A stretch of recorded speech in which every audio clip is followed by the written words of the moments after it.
Hello दोस्तों, स्वागत है हमारे पहले सेशन में। तो आज हम आप लोगों को निरक्षीय स्थिति द्वारा किसी बिंदु पर क्षेत्र की तीव्रता ज्ञात करने का फार्मूला का निरूपण करने जा रहे हैं। तो आप लोग सबसे पहले देखिएगा, हमारा जो ध्रुव आघूर्ण है यहाँ पर माइनस क्यू और प्लस क्यू। अब माइनस क्यू के ये हमारा बिंदु पी निरक्ष पर स्थित है, तो यहाँ पर माइनस क्यू के कारण बिंदु पी पर विद्युत क्षेत्र की तीव्रता ज्ञात करने के लिए माइनस क्यू के कारण विद्युत क्षेत्र की तीव्रता ज्ञात करना है। तो इसको हम E2 हमारे ये यहाँ पर घटक करते हैं, तो हमारा E2 cos थीटा हो जाता है, और ये E1 cos थीटा है जो कि प्लस क्यू के लिए हो जाता है। फिर माइनस क्यू के कारण आप लोग देख सकते हैं, इसका सूत्र आप लोगों को पता है, E2 = 1/4 pi epsilon nought into में क्यू अपान में आर स्क्वायर। फिर हमें आर का मान निकालना है, तो ये हमारा त्रिभुज P, इसको हम क्यू और यहाँ पर कुछ नाम दे देते हैं। तो हमको यहाँ पर अंडर रूट के अंदर ये आर है और ये है एल है, तो आर का स्क्वायर प्लस एल का स्क्वायर हमारा हो जाता है। फिर उसके बाद दोस्तों हम देखते हैं कि हमारा ये हो जाएगा 1/4 पाई एप्सिलॉन नॉट इंटू में क्यू अपान में आर स्क्वायर की जगह पर हमें लिखना होगा अंडर रूट में आर का स्क्वायर प्लस एल का स्क्वायर, जो कि हम ये हमारा अंडर रूट से ये वाला स्क्वायर कट जाएगा। इसके बाद हम इसको लिख सकते हैं R square plus L square. फिर प्लस क्यू के कारण विद्युत क्षेत्र की तीव्रता ज्ञात करना है। प्लस क्यू के कारण विद्युत क्षेत्र की तीव्रता का फार्मूला हमारा हो जाएगा E1 = 1/4 pi epsilon nought into में क्यू अपान में आर स्क्वायर। यहाँ पर भी लेना है, तो आर स्क्वायर हमारा इधर इस वाले त्रिभुज के लिए भी हो जाएगा वही। तो इसको हम लिख सकते हैं E1 = 1/4 pi epsilon nought into में क्यू अपान में आर स्क्वायर की जगह पर हम लिख लेंगे आर स्क्वायर प्लस एल का स्क्वायर। फिर इसके बाद दोस्तों आप लोग देखिएगा, हमारा पहले समीकरण इसको 1 मान लेते हैं, ये हमारा समीकरण 2 है। जिसमें समीकरण 1 और 2 में आरएचएस बराबर है, तो एलएचएस बराबर हो जाएंगे। यहाँ पर हम लिख लेते हैं E1 = E2। अब इसके बाद हमें परिणामी ज्ञात करना है, ई का परिणामी। तो ई का परिणामी के लिए हम लिख लेते हैं दोस्तों E = हमारा वेक्टर फॉर्म में हो जाता है। इसको हम E1 cos थीटा प्लस में E2 cos थीटा लिख लेते हैं। हमारा E1 और E2 बराबर है, तो इसको हम E = 2E cos थीटा लिख लेते हैं।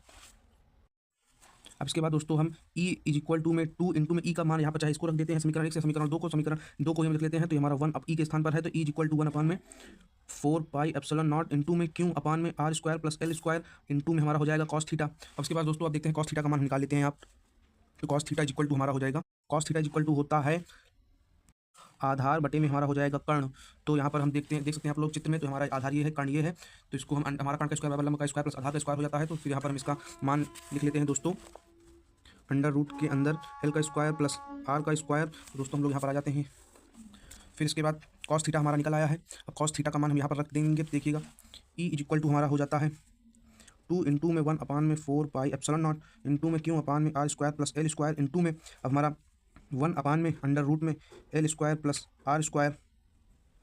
ये दोस्तों हमारा थोड़ा सा गलती हो गया था, तो यहाँ पर एल अपान में अंडर रूट में L square plus R square होगा। फिर इसके बाद आप लोग यहाँ पर देख सकते हैं, तो हमारा यहाँ पर भी एल हो जाएगा।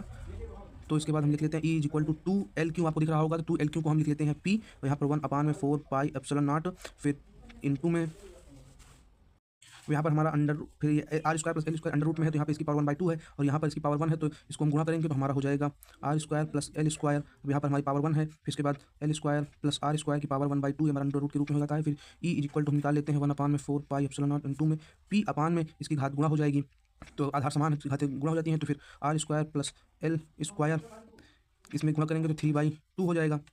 फिर इसके बाद में E = 1/4 pi epsilon nought into में P अपान में L का मान बहुत ही छोटा ले लेते हैं, R हमारा बहुत बड़ा है L से, तो इसको हम नगण्य मान लेते हैं, यानी कि L टेंडिंग टू 0। फिर उसके बाद हमारा हो जाता है E = 1/4 pi epsilon nought into में P अपान में यहाँ से R स्क्वायर की पावर 3/2, 2 से 2 कट जाता है।